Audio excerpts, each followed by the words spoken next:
कक्षा 5 पर्यावरण पाठ 5 भाग 3 आओ खेले खेल। आज हम खेल योग के बारे में जानेंगे। योग करने से शरीर का शारीरिक, मानसिक, बौद्धिक तथा आध्यात्मिक विकास होता है।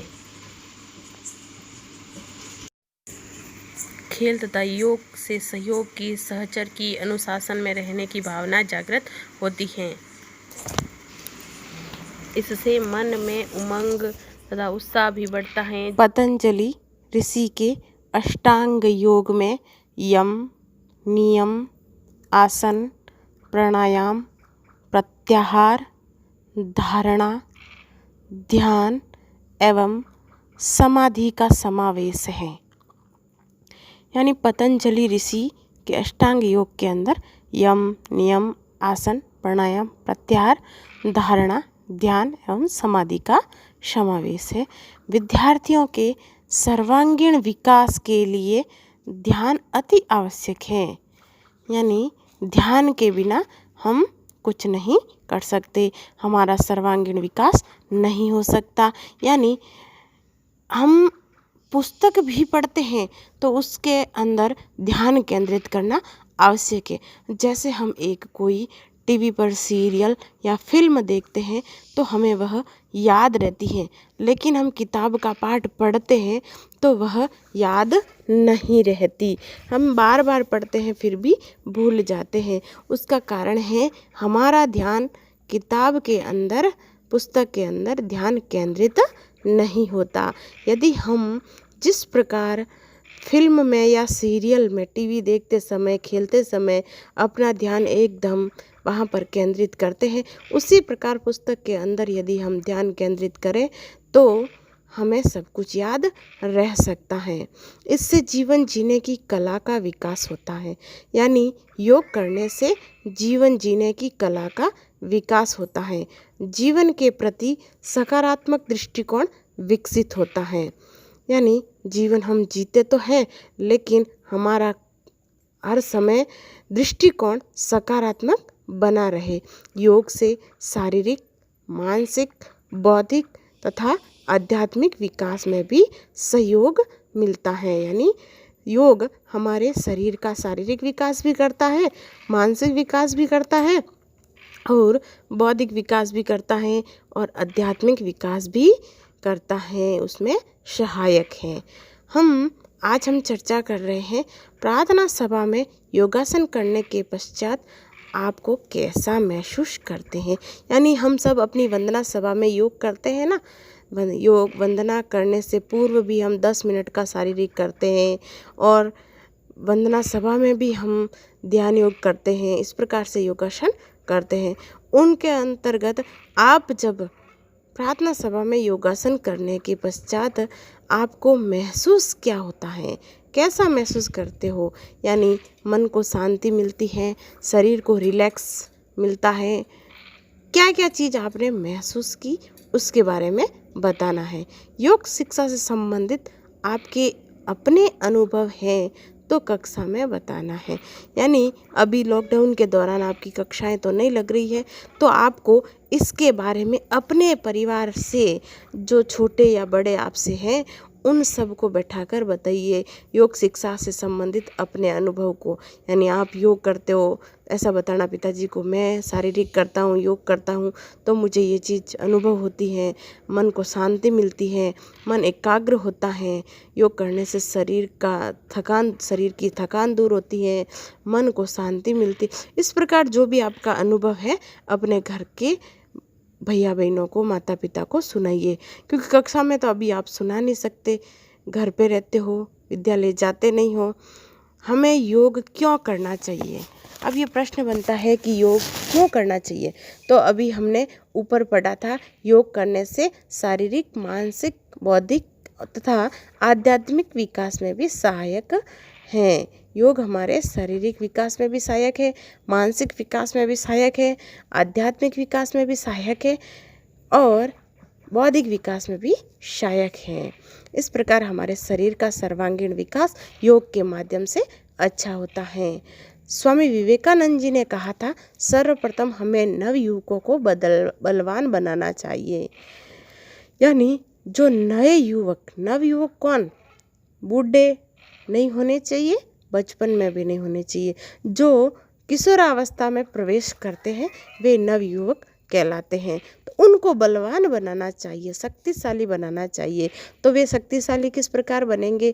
योग एवं खेल मनोरंजन के साथ शरीर को सुगठित एवं स्वस्थ, सुडौल व सुंदर बनाते हैं। योग, एक तो योग अपने शरीर को बहुत अच्छा बनाता है और साथ में ही खेल मनोरंजन के साथ, यानी खेल से मन को खुशी भी मिलती है और खेलते समय हम थकते नहीं। योग करके हम कह सकते हैं कि मैं तो थक गया, नहीं करूँगा, लेकिन खेलने में तो कैसा भी व्यक्ति हो, कैसा भी बच्चा हो, उसका मन करता है मैं खेलूं। तो खेलने से अपने मनोरंजन हो जाता है, मन का मनोरंजन हो जाता है, यानी मन को खुशी मिलती है। तो योग एवं खेल मनोरंजन के साथ साथ शरीर को सुगठित बनाते हैं, स्वस्थ बनाते हैं, सुडौल बनाते हैं व सुंदर बनाते हैं।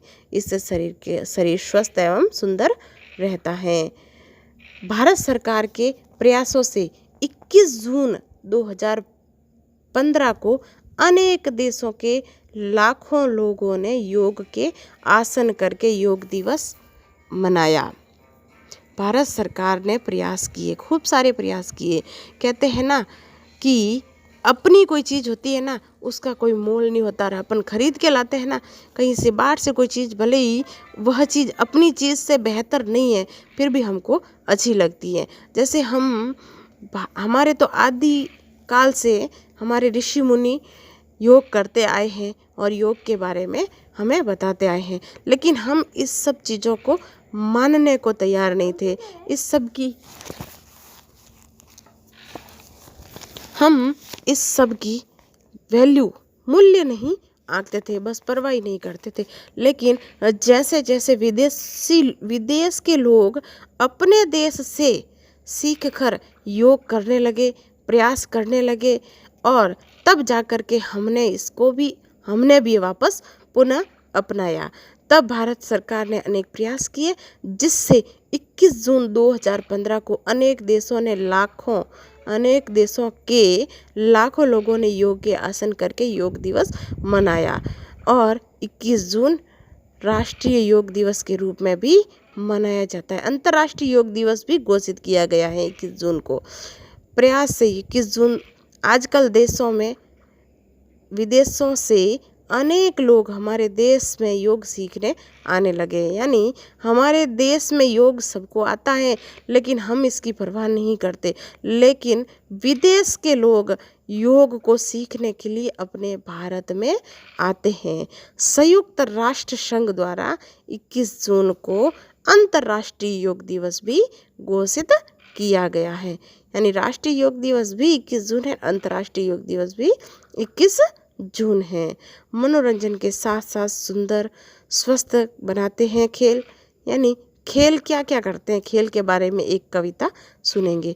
मनोरंजन के साथ सुंदर स्वस्थ बनाते खेल, मनोरंजन के साथ सुंदर स्वस्थ बनाते खेल, बौद्धिक शारीरिक विकास के साथ अनुशासित बनाते खेल, बौद्धिक शारीरिक विकास के साथ अनुशासित बनाते खेल, सहचर सहयोग का भाव बढ़ाकर, सहचर सहयोग का भाव बढ़ाकर उत्साह उमंग बढ़ाते खेल, उत्साह उमंग बढ़ाते खेल, जीत विश्वास संघर्ष सिखाकर, जीत विश्वास संघर्ष सिखाकर जीवन सुंदर बनाते खेल, जीवन सुंदर बनाते खेल।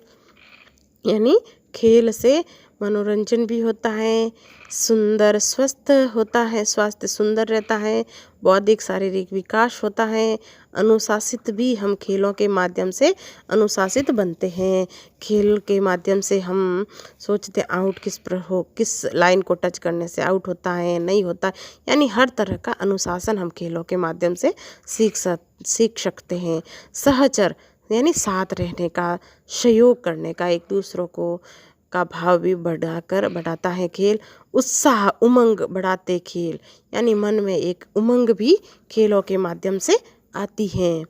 जीत विश्वास, यानी खेल के माध्यम से हम मन को जीत सकते हैं, विश्वास जीत सकते हैं, संघर्ष करना सीखते हैं, जीवन को सुंदर बनाते हैं। इस प्रकार हम खेल खेल में अपने शरीर का शारीरिक विकास, मानसिक विकास, बौद्धिक विकास, आध्यात्मिक विकास में भी सहायता लेते हैं। खेल में दौड़ना कूदना पड़ता है, दौड़कर आने पर श्वास तेज चलती है, यानी हम खेलते खेलते एकदम दौड़ कर आकर कहीं बैठते हैं तो भी हमारे श्वास जैसे एकदम श्वास फूलने लग जाती है, तो श्वास तेज चलना शुरू कर देती है। तो इसके लिए हमको थोड़ी देर शांत बैठकर सामान्य रूप से श्वास लेना चाहिए। नाक के आगे हाथ रखकर श्वास को महसूस कीजिए। अपनी जगह पर 10-12 बार कूद कूद कर नाक के आगे हाथ रखकर श्वास को महसूस कीजिए। किस स्थिति में श्वास गर्म लगी और किस स्थिति में ठंडी। हम सामान्य स्थिति में बैठे रहते हैं तो श्वास गर्म लगती है, और जब भाग कर आते हैं तो श्वास हमको ठंडी लगती है। हम में पसीना हो जाता है तो एकदम अपन कहीं से दौड़ कर आते हैं तो अपना शरीर एकदम पसीना पसीना हो जाता है, तब हम एकदम मुंह से फूंक देते हैं तो फूंक एकदम ठंडी ठंडी लगती है। लेकिन यूं बैठे रहो, हाथों के फूंक लगाओ, वह गर्म लगेगी।